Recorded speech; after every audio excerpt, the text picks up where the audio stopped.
First video we got is the failed cures for the plague. Now, if you lived back then, like I said, bro, if you lived back then and had any illness, you could just call it GG's, bro. People was dying at like 20 years old of the common flu, bro. Can you imagine that shit? Like, we're really privileged nowadays. Like, bro, if there's anything, if you're a little bit sick, you just go and get some Tylenol or something like that. But back then, man, I don't know, their cures were like ridiculous. All right, let's go.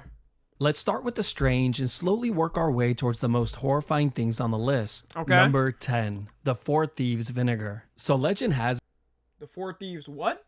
Man, it was going crazy with racism back then, I'm telling you. it that a group of 4 thieves would loot and ransack the homes of people who had recently died from the plague. They would go on to steal from dozens of victims without any of them ever getting Well, they do that nowadays. They still do that nowadays, though. Shoot, somebody dies, bro. If a celebrity dies, people immediately rob the house.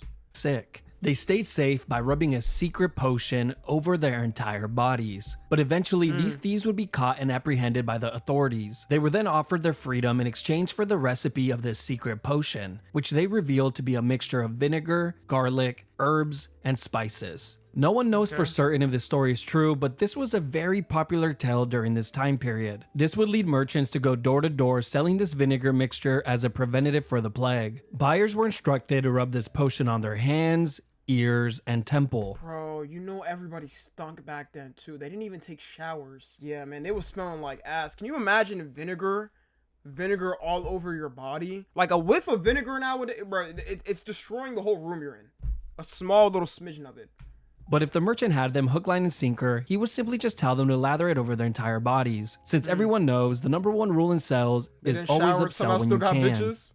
And surprisingly, this potion would work really well against the bubonic plague, thanks to the mixture containing the herb mugwort, which is a natural bug repellent. And Wait, you can't.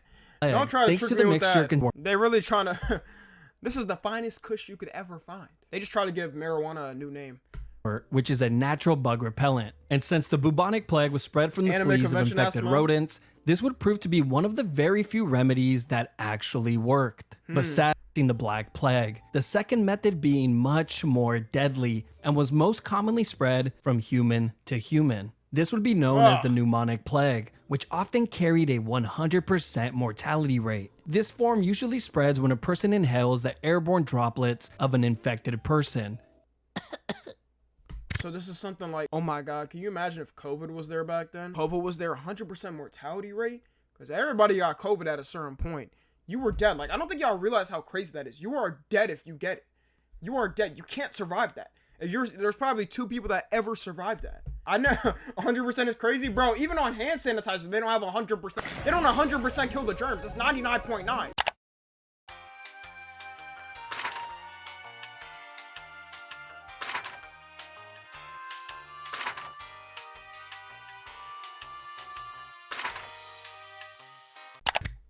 Which caused the disease to infect the lungs. And of course, the potion would prove to be completely useless against this form of infection. Number 9, quack doctors. Throughout history, when the Black Plague would break out, those with financial means would flee from cities and escape to the countryside. This would of course include the majority of the city's doctors, leaving behind a massive and lucrative market for quacks, where they would post up on city corners selling powders, potions, magical cures, and anything else that they— Is that a pig's head? A rat? What else? An arm? Oh my God, they was doing anything. But wasn't witchcraft popular back then? Like they used to have those witch ladies doing rituals and stuff like that around like a pot or something like that, and they would think people was witches, bro. They could think of. They would yell at the top of their lungs at people walking by, letting them know that they were selling the latest and greatest cures or preventatives for the plague or any other ailments. Are you in search for the best preventative for the plague? Then you need to be eating unicorn horn powder. What the hell are you doing? Have a stomach ache? Oh, that's the first sign of the plague. So drink this fermented potion. Tastes terrible. Shut up and drink it. Don't you want to feel better? Of course you do. Feeling— They was just making up stuff. They was making up random stuff. ill? Eat a baby foot. Have a headache? I mean, people kind of do that now, though. When people are sick, they'll just mix up random concoctions and hope it helps. Like, does ginger ale— okay, hold on. Does ginger ale actually help you when you're sick? Or do people just make that up? I feel like the ginger ale industrial complex just made that up, because I don't know where that rumor came from. Or is it even a rumor? No, no. They just made it up. Place this magical stone under your bed, sniff the squirrel hide, cover yourself in salmon oil, and jump into your neighbor's bath. You will be feeling better by tomorrow, but if for some reason, by some miracle, my 100% guaranteed remedy doesn't work, come back for a full refund after 10 days of your initial first symptoms. Now, here's a list of some of the most common items that a quack doctor would sell throughout history, just so you can get an idea of how scummy these guys really were. Snake oil, of course. Bro, I heard of that. Don't they call it a snake oil salesman? Something like that? What do they even think snake oil does? Remember when motherfuckers were saying bleach cured COVID? Yeah, that's just brain dead. I don't know anybody who actually thought that. Chill and fever tonic. Miracle elixirs that cured pretty much everything. Ointments that would cure baldness. But my favorite one, a tincture that would restore life in the event of sudden death. Yo, that's kind of fire though. Hold up. Like an elixir to get back up on life, like to revive you? I would have definitely fell for that back then and bought one. Oh. W eats. And since these quacks sold whatever they wanted, we can only assume that there's probably hundreds of other items that were never documented. Number 8, urine. Back during the Oh wait, they do that now. They do that now. What do they say? Hold on, what do they say about urine? If you get like a snake bite, you gotta have somebody piss on y'all. Do y'all have a friend you're close enough with where if your friend got a snake bite or you did, you could piss on them to help them? I definitely got friends I would do that for. Not everybody though. A lot of people, you're just gonna have to die. You're just gonna have to die. It is what it is. Yes, it's fake. Nah, I think it's real. I think it's real. Don't you also have to suck the poison? Like, okay, be honest. All right, for the chat, for all the guys in chat, could you suck your friend's dick? If he got a snake bite on his dick, could you suck your friend's dick to save his life? But you're saving his life. You really gotta think of it. You're saving his life. There's one life. No, nope. You would die. Chop it off at that point? Oh my god. Yo, some of y'all are sick individuals. Come on. In the medieval period, urine had a great reputation since it was thought to have cleansing and healing properties. So naturally, it would be used as a form of treatment for the plague. Finally, and I also heard you can mouthwash urine. I don't know if that's true, but don't people mouthwash with urine? Or am I tripping? I can afford. I'm a real friend. Anyone infected with the disease was encouraged to take a bath with clean urine to relieve some of their painful symptoms. The urine would be collected from healthy people and sold to the sick, where it was then added to their bath water, or better yet, consumed directly from the glass. Nah, get out of here. There's no way, bro. Even for back then, I refuse to believe they was drinking urine for cures. Oh, that's so gross. But if I was alive during this time period, I for one could never bring myself to partake in such a disgusting and humiliating practice, since I always say drinks are at their best straight from the faucet. We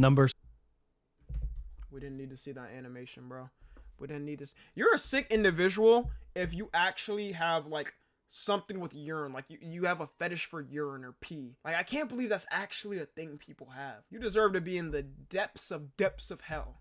How do you even get to that point? R. Kelly? 7. Miasma Theory. One of the most popular theories at this time was that the plague was contracted by inhaling bad air, or simply put, bad odors. The long list of these bad smells included organic and human waste, decaying flesh, contaminated water, and of course, the Dutch oven.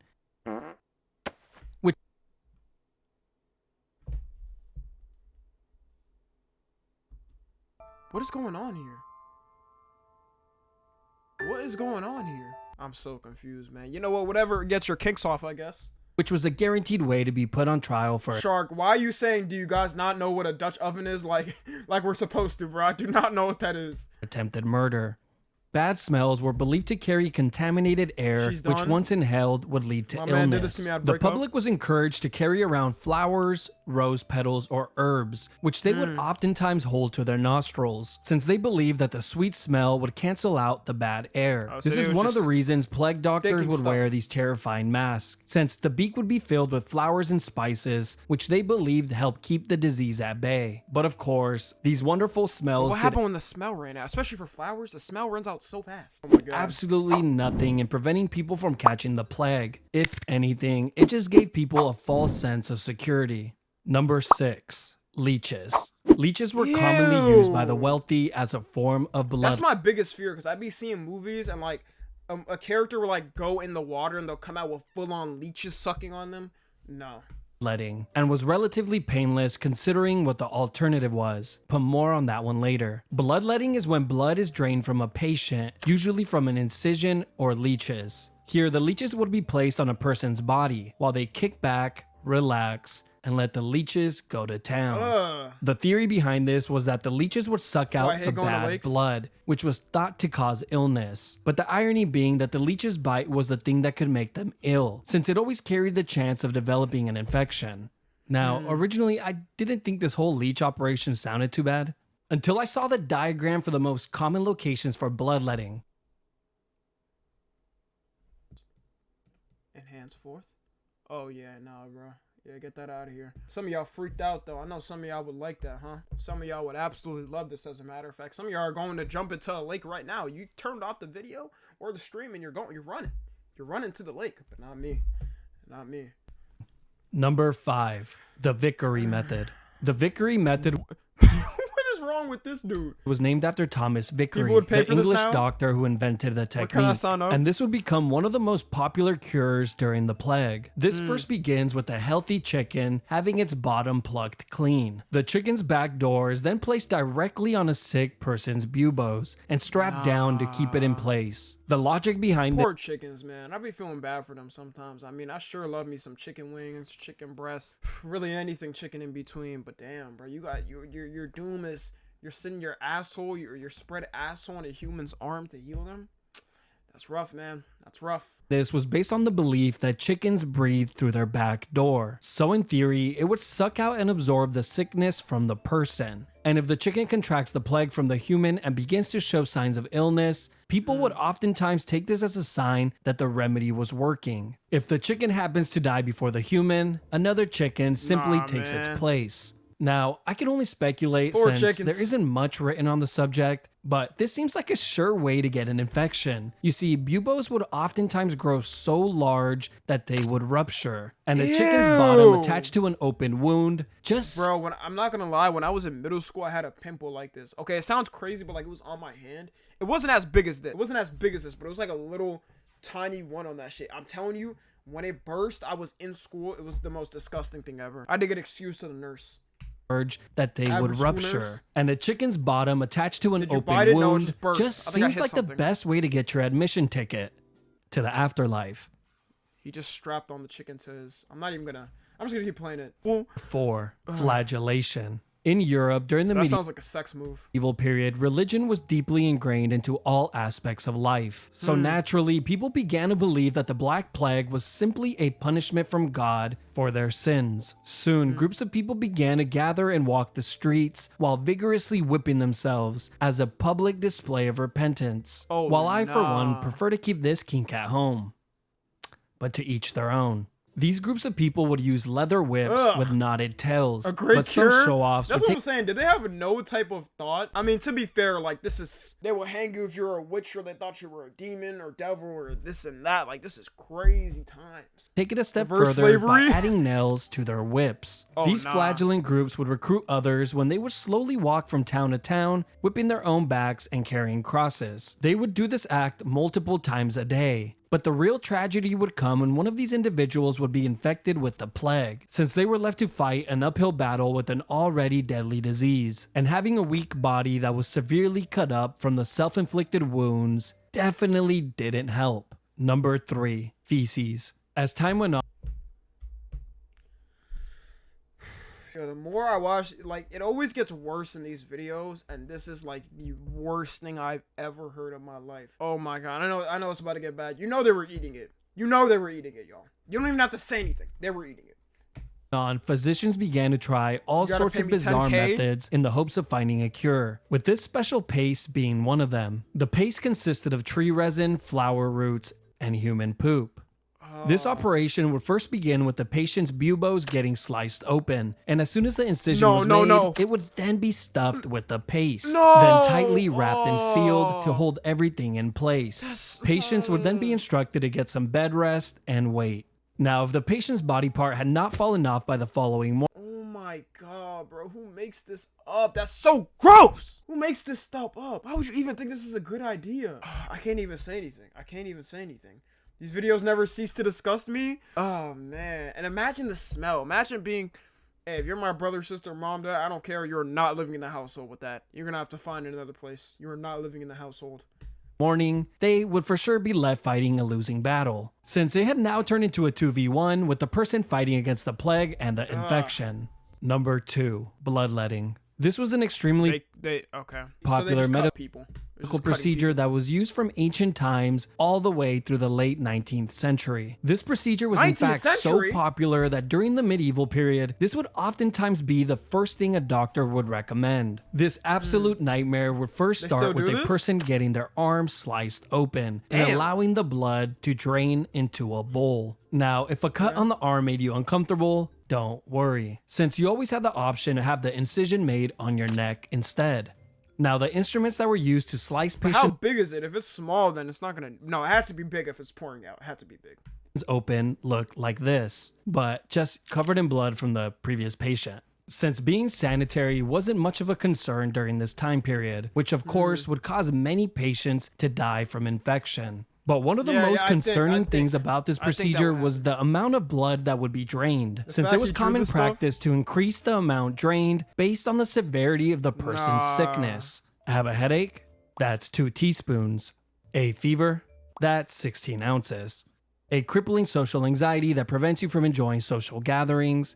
Yup, that one is about a gallon. Now, surprisingly... A gallon of blood? Aren't you just dead if they take a...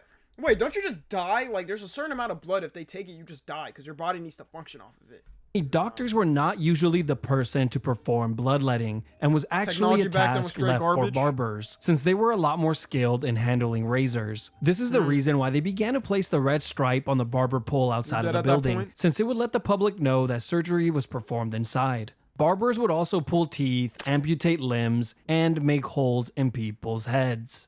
Number 1. Nah, that can't be fire though. Like if I went to the barber and instead of like getting a cut or something, they were just like, all right, what you here for, man? What you here for? Oh, you need some surgery? All right, let's go to the back. Number 1. Extermination. Now, this would easily be the most extreme measure taken during the medieval period in the attempt to stop the plague. One of the groups that was they just kill you. I was about to say, in other words, dead, they just kill you. Heavily targeted were the Jewish. This would first start when the rumors began to circulate that the Jews had intentionally poisoned the drinking wells. So on September of 1348, a group of Jews would be taken as prisoners to Chillon Castle on Lake Geneva. There, they were brutally tortured until one of them would finally confess to poisoning the drinking water, which of course was not true. The information of this confession was then sent to various cities in Germany, and once the news arrived, it began to spread like wildfire throughout many countries in Europe. And thousands of Jews would then be targeted and murdered for this false confession. It was Bro, I never even heard of this. What the hell? Even documented that said Kanye West just joined the chat. It's not funny. It's not funny. Jews from the age of 7 and up were all considered guilty for this crime, since the belief was that they all had previous knowledge of this plan. Even though the Jewish community was clearly suffering as they themselves were being decimated by the plague. But this wouldn't seem to matter to the general public, and the killings would tragically continue. And it wouldn't be until the spread of the plague began to slow down that the murders would too. Wow. That'll be a video from Good Enough. Yeah, these never cease to disgust me. Yeah, so, just stay safe out there, you know? Oh, you guys, stay safe out there. You be happy that you're born in these type of times. Well, you know, in the future, your doctors are gonna fuck up because they're all using ChatGPT and this and that. But I mean, just it's a little bit better than back then, okay? And if you're watching this on the tube, join the Discord.